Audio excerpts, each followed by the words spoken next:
Hello everyone, Neil Tappin here from Golf Monthly and welcome to West Hill Golf Club. In this video in which we're going to take a look at 7 of the biggest golf ball myths. Now we've partnered up with Titleist for this one and I'm going to play golf with Tom Hiscock, who's a golf ball specialist at Titleist, and he's come up with a list of 7 misconceptions, I guess you'd say, about the type of golf ball that certain players should be using. We're going to talk about what they are and hopefully debunk some of those myths in order to help you make a better choice about what actually is the right golf ball for your game. Right, let's head out onto the golf course, get started.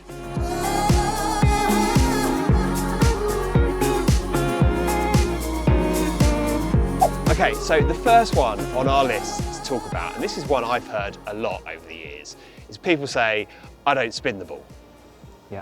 And, well, that's just not true, right? Yeah, absolutely. Yeah, and this is the reason why we've got so many different clubs, isn't it? The loft of the golf club helps us spin the golf ball, and as soon as the golf ball's in the air, or it's left the ground, left the club face, it's spinning, and it's spinning backwards. So we're talking about backspin, but we're not talking about how you might perceive backspin. Like you do on the TV, you see the players hit it into the green, it's spinning backwards. We're talking about the golf ball slowing down. Yeah, okay. So it's all about, for us, trying to find out how much spin or stopping power or rollout the golfer's looking for. Right, okay. We're not talking about curvature. That's something we can come to later, but it's more about how the golf ball's reacting when it hits the green. So spin is backspin, but it's stopping power and not seeing the right. And so the sort of the follow-up for me then on this, Tom, is that because of the different way that different golfers attack the ball, they will create different spin profiles. You might think, I don't spin the ball, but because actually the way that the club attacks the ball, you are creating more spin than you need to in certain shots, and therefore it might be ballooning up into the air. Am I talking nonsense? Or no, not at all. So every golf ball has a different spin profile. So we have to match that in with your delivery and how you deliver the golf club. So, like I said, every golfer that comes to see us will spin the golf ball. It's then down to us, if they're having a TrackMan fitting, for instance, it's down to us to guide them or recommend a golf ball based on how they deliver the golf club. And every golf ball, because they perform differently, is really important to get the right one. Okay.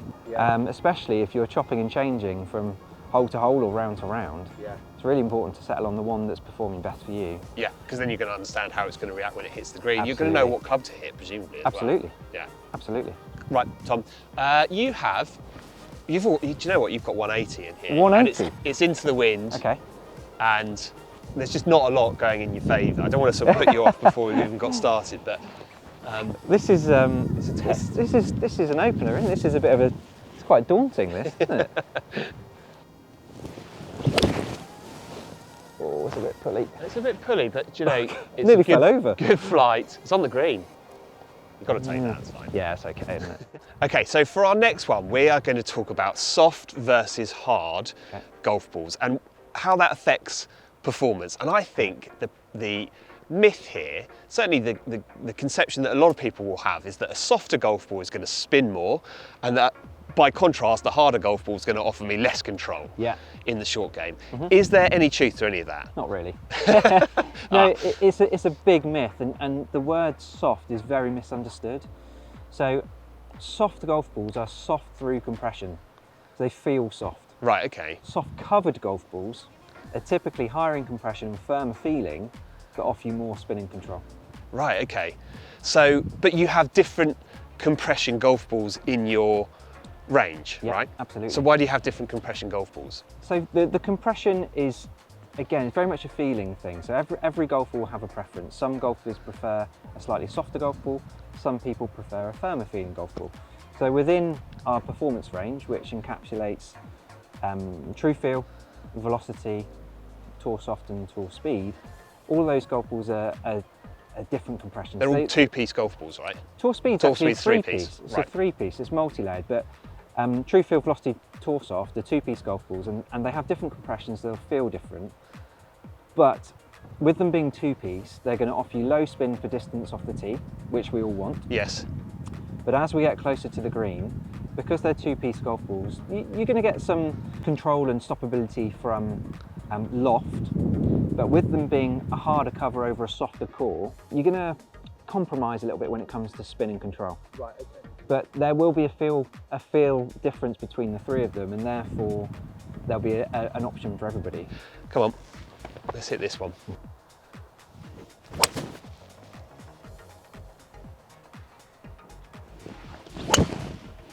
Good hit. Okay, so for this one, we're going to talk about golf in the winter. And I think it feels like a fairly sensible idea to play maybe a different golf ball in the winter when conditions underfoot are different. It's wet here today at West Hill. The temptation might be to use a harder golf ball. What's the sort of Titleist thinking on that front? Yeah, it's a really good question, Neil, and it's a question we get asked all the time.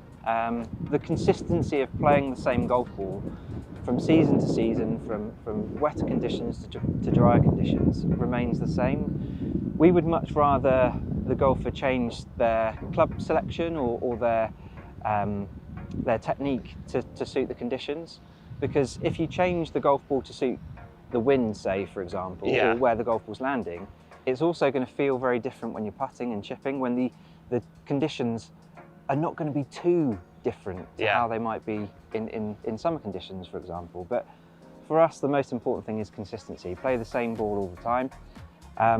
Obviously, we reference the tour players a lot, and they play at a different venue every single week. They might go from a links venue to an inland venue. Do you ever get golfers on tour changing their ball? Very rarely. No, because you're trying to discourage them from doing it. Yeah, absolutely. But they would be quite comfortable maybe taking a long iron out and putting a hybrid in, or changing their wedge selection.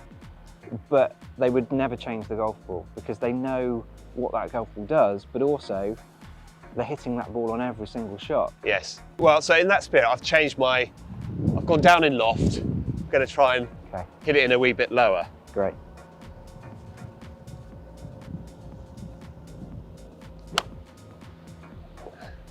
Well, it's quite high. Yardage was good. Look at that. I'll take it. Perfect. I'll take it. Right, so the next myth we are going to cover is around swing speed. The idea being here that a lot of golfers would say, well, I have a swing speed of, let's say, 100 miles an hour, therefore I need to use X golf ball. But Tom, Titleist would say that's not actually how golfers should be thinking about it at all. Yeah, absolutely, Neil. Our methodology is quite different. So when we're recommending golf balls, we start from the green and we work our way back to the tee. Because if we think about it this way, when it comes to clubhead speed, yes, you are going to swing your driver faster than any other club in your bag, but as soon as you exit the tee and make your way towards the green, every golfer is going to slow down. And we've got 14 clubs. Every club is swung at a different speed. Yeah, what speed do you swing your 7-iron? I don't know the answer to that question. Absolutely. I don't know if it's me. Yeah, and then you think about your sand wedge, and you could even include your putter. Yeah. We spend loads of time on the green, and the club's still moving at a speed. So for us, it's not about the speed, it's more about the club conditions. Right. So loft, spin loft, and how the golf ball reacts to the loft that we're presenting. Right, that's interesting. So I was fitted by Tom into a golf ball last year, went through the whole fitting process. I ended up with the Titleist Pro V1X. I'll put in a link below to that video if you're interested in taking a look. And I know from that experience that you start at the green, work your way back towards the tee, but you would fit the club to the ball once you get to the tee, is that right? Absolutely, yeah. So yeah, you're absolutely spot on, Neil. So we fit the golf ball to the wedges and the irons, we fit the driver to the golf ball. There's far more we can change from the driver setting, whether that's loft or centre of gravity or head design, to influence spin and distance from the tee. So we focus primarily on the shorter shots. Given that we spend more time there, all of our golf balls are designed to be low in spin from the tee to give you optimal distance, and then we focus primarily on the shorter shots. Right, okay. So there will be balls in the range that are lower in spin, but they'll be lower in spin around the greens as well. Absolutely. Yeah, okay. When we're talking about lower spin golf balls, it's more with irons and wedges. So we're talking about stopping power as opposed to distance from the tee. Right then, let's have a hit. Give it a whirl.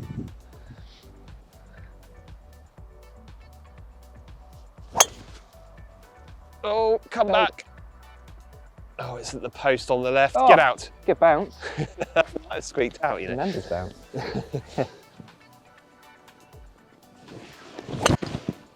Bit heavy. Oh, it's just skipped over the ground. It's fine. Okay, Tom, so for the next one I wanted to ask you was about female golfers.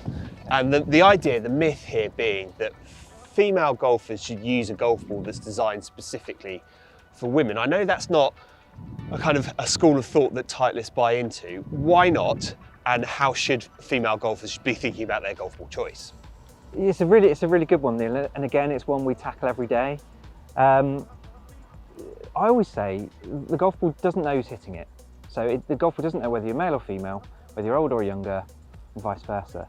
So for us, it's more a case of what's the golfer looking for, regardless of their gender. Yeah. How do they want the golf ball to perform? What are their preferences when it comes to golf balls? But typically, women's golf balls are softer for slower clubhead speeds. But again, from our methodology, working from green to tee, for us, speed doesn't come into it, because from here, every golfer is going to swing the club slowly. Yes. And we spend more time around the green. Yes. So it's more about our approach from fitting green to tee. The long clubs, everybody wants the same thing, so all the golf balls are going to be distance orientated from the tee. But then it depends on what the female or male golfer wants from here. Yes. And how they want to see the golf ball perform. It's not about speed. Soft is a big word when it comes to women's golf balls. And for us, soft is more of a feeling thing. It's not performance-based. And all those differences between the golf balls that you've spoken about, they're going to be noticed by whoever's hitting them, whether they're male, female, older, younger, etc., as you mentioned. Absolutely, and you can't link a clubhead speed with a gender, because there will be some females that swing it faster than some males, and vice versa. Yeah. So it's more about what the golfer is looking for, and not gender. Yeah. Okay, right, I'm going to have a go at this. This is not my forte, this particular shot, Tom, but I've got faith in you, Neil. You've actually got a long putt. You're in 3-putt territory there, so I feel fine. Oh, what a little kick forward. Hit the collar of the thing. I'll take it, it's fine.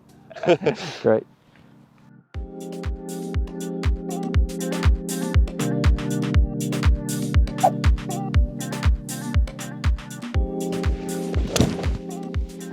That's beautiful. Great shot, Tom.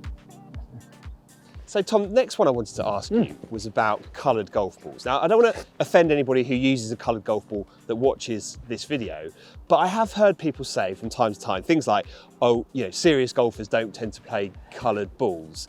But that's a myth, isn't it? Yeah, again, it's a big myth, isn't it? You know, there are coloured golf balls being used on tour now. So some of the senior players, it might be more of a visual thing.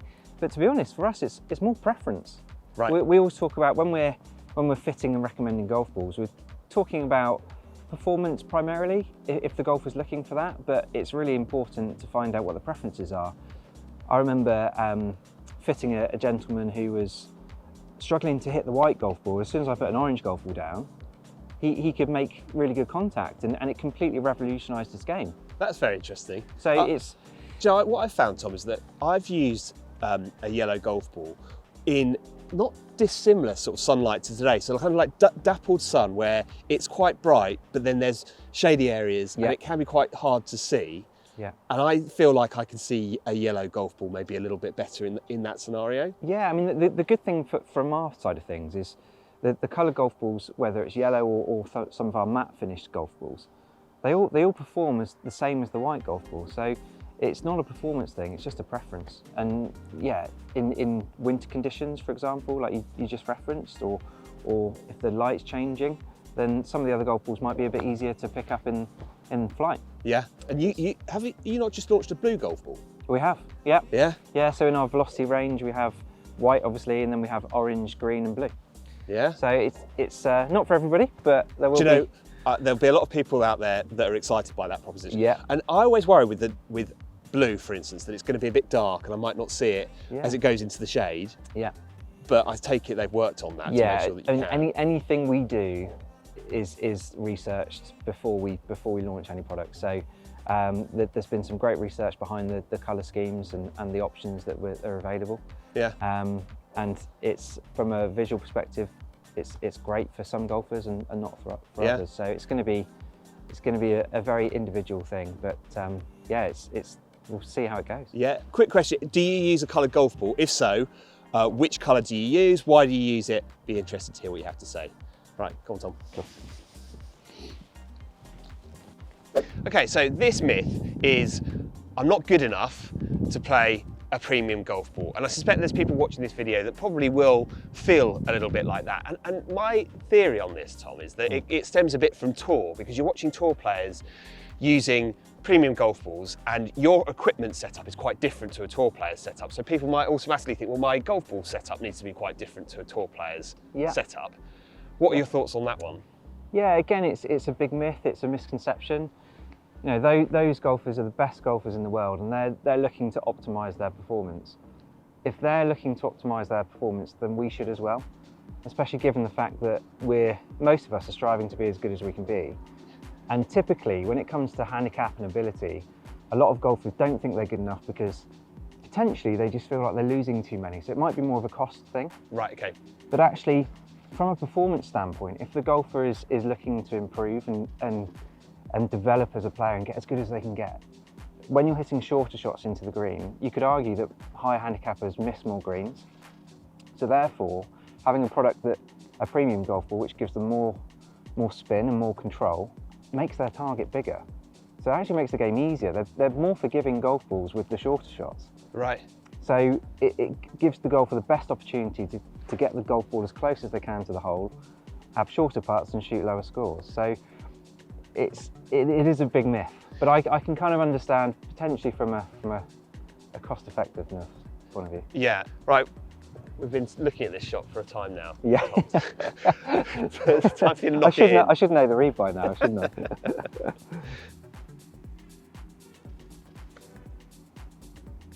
Ooh. Oh, I hate to say it, you missed on the amateur side there, Tom. I did, low side, not good. So there you have it, that's our look at golf ball myths. Hopefully you found that useful. Hopefully there's been some guidance in there about some of the things that you might be thinking were true about selecting a golf ball that actually either aren't true or actually really aren't that important when it comes to finding exactly the right golf ball for you. If you do have any questions, please post them below. We'd love to hear what you think. But for now, from West Hill, it's goodbye.